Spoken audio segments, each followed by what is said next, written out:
आधी हकीकत आधा फसाना। दुनिया में अजूबों की भरमार है और लोग अजूबे देखने कहां कहां नहीं जाते। कोई पिरामिड देखने के लिए मिस्र जाता है, कोई ताजमहल देखने के लिए आगरा जाता है। लेकिन आज हम आपको जिस जगह पर ले जाने वाले हैं उसके बारे में बहुत कम लोग जानते हैं। जो जानते हैं वो समझ नहीं पाते, जो समझ पाते हैं वो मानते नहीं। वहां कोई अंधविश्वास नहीं है, वहां कोई मान्यता नहीं है, लेकिन जो भी है वो यकीन के परे है। बस थोड़ी देर में वो जगह आपकी आंखों के सामने होगी और आप कहेंगे, अरे ये क्या भला है।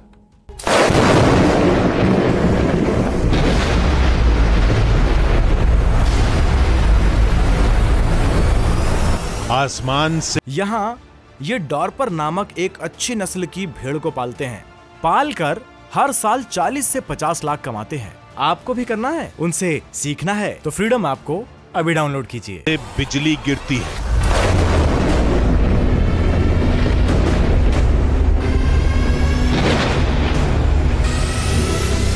बार बार गिरती है,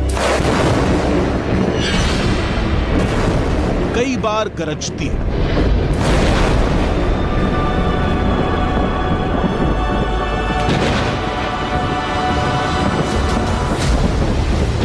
लेकिन एक ही जगह पर बिजली कितनी बार गिर सकती है? 10 बार, 20 बार, 40 बार?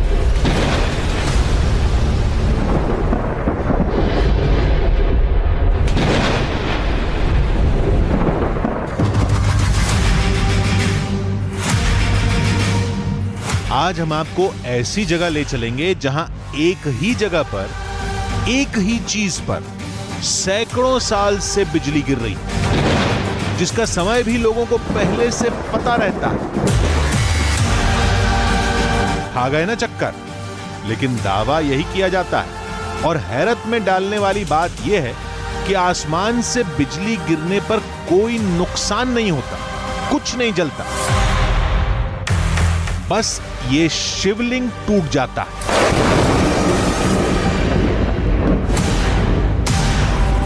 अभी तो ये शुरुआत है।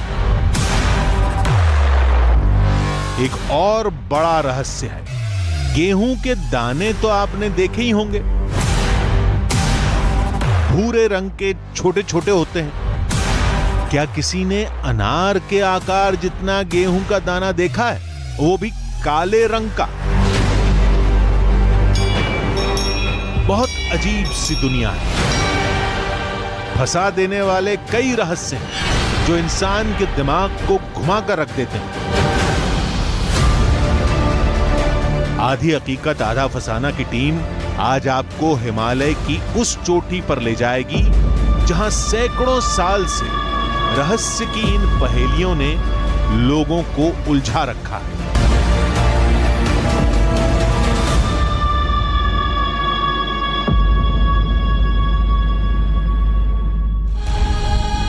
आसमान से बिजली गिरना कोई बड़ी बात नहीं है। हम तो ये कहते हैं कि एक ही जगह पर बार बार बिजली गिरना भी कोई अद्भुत बात नहीं है। लेकिन कोई ये कहे कि युगों से एक तय समय पर एक ही जगह पर बिजली गिरती है, तो आप क्या कहेंगे? जाहिर सी बात है, ये सुनकर कोई भी चौंकेगा। हालांकि वो रहस्यमयी जगह एक पहाड़ की चोटी पर है और पहाड़ की चोटी पर बिजली गिरना पूरी तरह से प्राकृतिक है। लेकिन पहाड़ की उसी जगह पर, वो भी एक तय समय पर, भला यह कैसे संभव है? दावे के मुताबिक वो जगह महादेव का मंदिर है और वो चीज जिस पर बिजली गिरती है वो एक शिवलिंग है। जहां भी बिजली गिरती है वहां तबाही मच जाती है, सब कुछ खाक हो जाता है। लेकिन वहां केवल शिवलिंग टूटता है और आसपास कुछ नहीं होता। है ना चौंकाने वाली जगह? चलिए चलकर देखते हैं।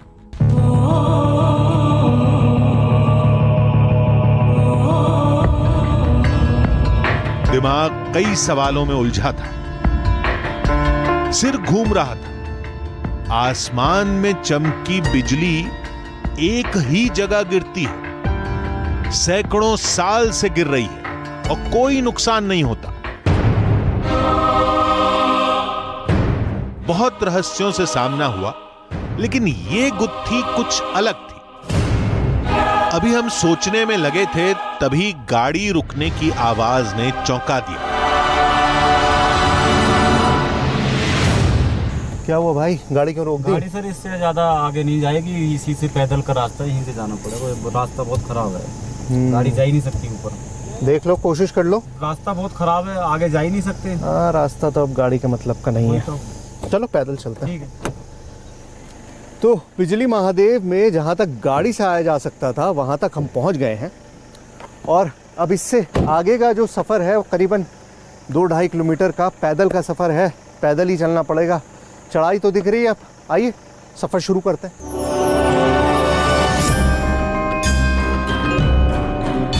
कच्चे रास्ते पर कदम आगे बढ़े, लेकिन उस जगह के रहस्य को लेकर सवाल उठने बंद नहीं हुए। जो दावा हमने सुना था, क्या वो वाकई सच है? बिजली गिरने का यह सिलसिला कितना पुराना है? देखते हैं क्या होता है। घाटियों के संकरे रास्ते पर बहुत संभल कर चलना पड़ रहा था।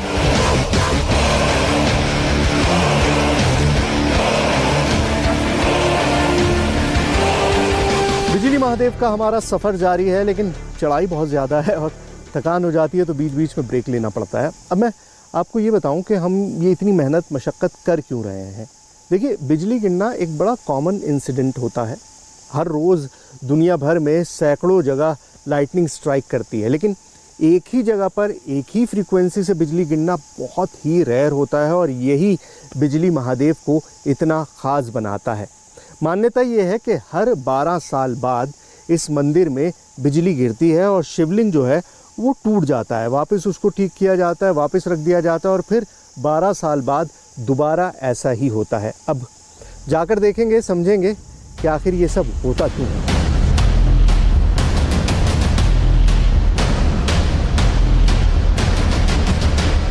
आगे बढ़ते ही जंगल घना होने लगा। चढ़ाई खतरनाक थी। किसी भी चूक की सजा देने के लिए पीछे खाई का मुंह खुला हुआ था। एक ही डर नहीं था, डर यह भी था कि इन आसमान चूमते पेड़ों के बीच हम कहीं रास्ता ही ना भटक जाएं। हर मोड़ एक जैसा लग रहा था। तभी बदलते मौसम ने रोंगटे खड़े कर दिए।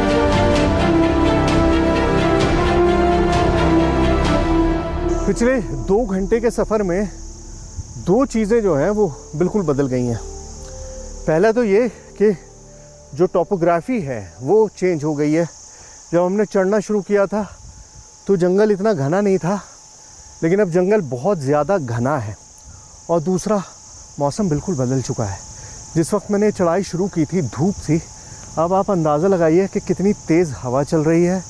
बादल गड़गड़ाने लगे हैं। मतलब मुझे लगता है कि जैसे जैसे मैं ऊपर जाऊंगा हो सकता है कि बारिश मिल जाए, और अगर बारिश हुई तो क्या वो चमत्कार हमको देखने को मिलेगा। क्योंकि अमूमन जब पहाड़ों में बारिश होती है तो बिजली कड़कती ही है, और अगर बिजली कड़केगी तो क्या बिजली महादेव में हमें वो चमत्कार देखने को मिलेगा? पता नहीं, कुछ दूरी बाकी है। आइए खबर करते हैं। लेकिन बदलता मौसम भी हमारे लिए एक मौका था। बादल घिर रहे थे, क्या पता हमारे सामने ही बिजली गिर जाए। कई रहस्यों से भरे सवालों के साथ तमाम मुश्किलों का सामना करते हुए थोड़ी देर बाद हम उस जगह के सामने थे जहां बार बार बिजली गिरने का दावा किया जाता है। ये एक मंदिर है जिसका नाम है बिजली महादेव। अंग्रेजी में एक बड़ी पुरानी कहावत है, lightning never strikes the same place twice. मतलब बिजली कभी भी एक ही जगह पे 2 बार नहीं गिरती। लेकिन मेरे पीछे बिजली महादेव है, और बिजली महादेव का नाम ही बिजली महादेव इसलिए है क्योंकि यहाँ पर बार बार लगातार बिजली गिरती रहती है। अब इसके पीछे हो सकता है कोई साइंटिफिक वजह हो, और हो सकता है इसके पीछे महादेव का चमत्कार हो। हमें नहीं पता, ना ही हम इस बात को समझ सकते हैं, लेकिन अंदर लोग हैं जो सब कुछ मानते हैं, जो सब कुछ जानते हैं। आइए समझने की कोशिश करते हैं कि आखिर ये चमत्कार इसी जगह पर क्यों होता है। दावे के मुताबिक इसी मंदिर में वो शिवलिंग है जिस पर आसमान से बिजली गिरती रहती है। किसी के मुताबिक हर साल, तो कोई कहता है हर 12 साल पर। उस शिवलिंग को देखने के लिए हम तेजी से अंदर पहुंचे, लेकिन ये क्या? शिवलिंग का आकार तो ठीक था, लेकिन ये पीला क्यों?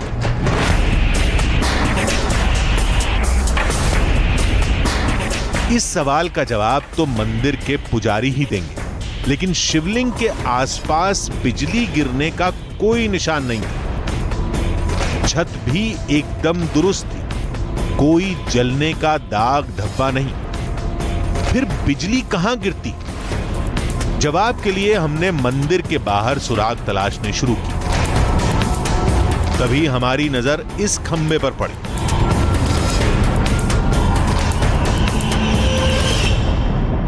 देखिए, जहाँ पर भी बिजली गिरने की ज़्यादा इंसिडेंट्स होते हैं वहाँ पर एक डिस्चार्ज पोल लगा दिया जाता है जिसके सहारे बिजली को ज़मीन में डिस्चार्ज किया जा सके। बिजली महादेव में भी एक इतना बड़ा ये पोल लगा हुआ है। इसकी हाइट मेरे ख्याल से कुछ नहीं तो 50 फीट से भी ज़्यादा होगी, 50-60 फीट से भी ज़्यादा होगी इनफैक्ट हाइट।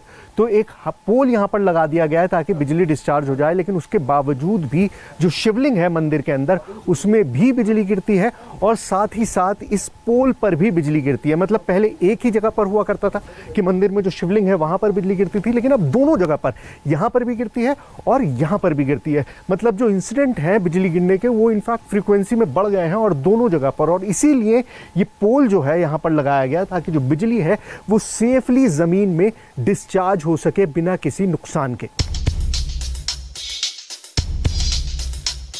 इस जगह पर बिजली गिरती है, इसका सबूत हमारे सामने था। बगल में जला हुआ खंबा भी इसकी पुष्टि करता है। लेकिन कहानी तो शिवलिंग के साथ जुड़ी है और वहां कोई निशान नहीं मिला। यह जगह बहुत ऊंची है, बिजली गिरने की वजह तो यही है, लेकिन उस शिवलिंग पर ही क्यों और इसी जगह पर क्यों? देश में और भी कई शिवलिंग हैं। देखिए, कुल्लू की ये घाटी देखकर आपको अंदाजा हो गया होगा कि हम अब किस हाइट पर पहुंच चुके हैं। हम बिजली महादेव पहुंच गए हैं बहुत ऊंची चढ़ाई के बाद। अब दो चीज़ें तो बहुत क्लियर हैं जब आप यहाँ पहुँचते हैं। पहली चीज़ तो ये कि बहुत ऊंचाई पर है, और दूसरी चीज़ ये कि एक प्लेटू है, मतलब पूरे पहाड़ के ऊपर जब आप चढ़ जाते हैं तो ये बिल्कुल पहाड़ का टॉप है। और ये दोनों कंडीशंस वो हैं जहाँ पर इलेक्ट्रिसिटी डिस्चार्ज, मतलब लाइटनिंग जो है आसमान से, वो अमूमन होती है। तो ये चीज़ तो क्लियर है कि कंडीशंस बिल्कुल फेवरेबल हैं, लेकिन एक ही जगह पर बार बार क्यों होती हैं ये समझना बहुत मुश्किल है। रहस्य का सच तलाशने के लिए हम मंदिर के पास घूम रहे थे कि तभी हमारी मुलाकात मंदिर के पुजारी से हो गई। हमने पुजारी से बिजली गिरने की वजह पूछी तो बदले में सदियों पुरानी कहानी सुनने को मिली। बाबा जी स्वयंभू है जी। हाँ, सतयुग से यहाँ जलंधरासुर का वध हुआ था। यहाँ बिजली आकर्षण करते अपनी तरफ, ये बिजली गिरती है जी। तो बिजली क्यों गिरती है यहाँ पर? बिजली उनकी पत्नी थी जी वृंदा, वो सतीव्रता थी। उस जलंधरासुर को मारना मुश्किल हो गया था, वो पतिव्रता थी, उनके साथ छल हुआ था। जब उन्हें पता लगा कि छल हुआ उनके साथ तो उनके सिर से बिजलियाँ निकलने लग गई थी। तो उन बिजलियाँ जो समय से पहले प्रलय कर रहे थे, तो भगवान ने वो बिजली के ऊपर ले ली थी। अच्छा, अपने ऊपर ले ली थी। हाँ जी, वही बिजली गिरती है। अच्छा, अभी कई सवालों के जवाब हासिल करने थे, जिसके लिए हमारी टीम पुजारी के साथ मंदिर के अंदर शिवलिंग के पास पहुंची। हम समझना चाहते थे कि जब बिजली गिरती है तो यहां क्या होता है। पुजारी जी मुझे बताइए कि अब जैसे ये मुझे दिखाई दे रहा है कि छत तो कवर्ड है, ढका हुआ है, तो फिर शिवलिंग पर किस तरह से बिजली आ जाती है? इसको तोड़ देती है जी। अच्छा, ये जो छत बनी हुई है ये टूट जाती है। अच्छा, ऊपर से गिरती है तो तोड़ देती है जी, बाहर ध्वजा से गिरती है तो फिर दरवाजे से आती है जी। अच्छा, मतलब जब ध्वजा पे गिरती है फिर दरवाजे से अंदर आ जाती है। अच्छा, ऊपर से गिरेगी तो इसको तोड़ देगी। अच्छा, ऊपर से गिरती है तो छत पे गिरती है। अच्छा, छत पे गिरती है तो फिर शिवलिंग जो है वो खंडित हो जाता है। अच्छा, शिवलिंग का साइज बहुत बड़ा है। हाँ जी, मक्खन के है बाबा जी। अच्छा, मक्खन के बाबा जी मतलब मक्खन के ही है शिवलिंग जी ये। अच्छा, ये शिवलिंग मक्खन का बना हुआ है। हाँ जी, मक्खन। अच्छा, शिवलिंग के पीले होने का राज तो पता चल गया, लेकिन हम यही मानकर चल रहे थे कि आसमान से बिजली गिरती है तो छत से ही गिरती होगी, लेकिन यहां तो कुछ अलग ही कहानी सुनने को मिली, जिसने हम सभी को चौंका कर रख दिया।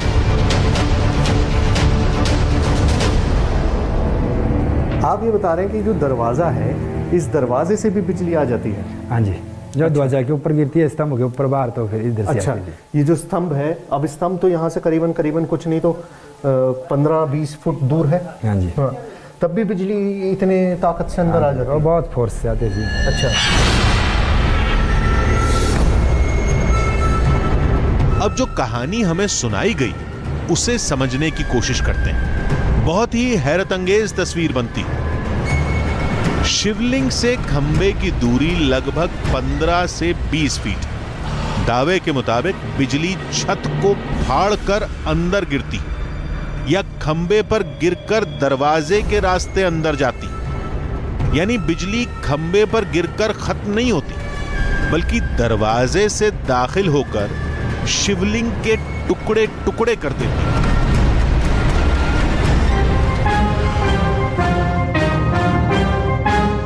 बहुत अजीब रहस्य है ये। हम क्या कोई भी शायद ही यकीन करें, लेकिन कहते हैं ये रहस्यमयी घटना सालों से हो रही है। मंदिर से जुड़ी कई पीढ़ियों ने अपनी आंखों से देखा। किसी को नुकसान भी होता है लोगों को? बिजली से अब तक तो नहीं हुआ जी नुकसान, ऐसा बड़ा नुकसान तो नहीं हुआ है। हाँ, स्वेटर जल गई थी एक बार दादाजी की हमारे। अच्छा, तो वो कहाँ थे उस वक्त? वो आरती कर रहे थे शाम को। तो शाम की आरती कर रहे थे, क्या हुआ फिर? उस टाइम बिजली गिरी थी, फिर उनके हाथों की स्वेटर जल गई थी। ज़्यादा उनको कोई नुकसान नहीं हुआ। हमारा मकसद उस जगह को देखना था जहां से इतना बड़ा दावा जुड़ा है, और दावे से जुड़ी हर तस्वीर आपके सामने है। ये पीला शिवलिंग, जले हुए खंबे, कोई इसे सबूत मानता है तो कोई मान्यता से जुड़ी निशानी। लेकिन एक बात जरूर है, ये जगह, इस जगह से जुड़ा रहस्य आज भी लोगों को चौंकने के लिए मजबूर कर देता है। कहानी युगों पुरानी है और सिलसिला आज भी जारी है।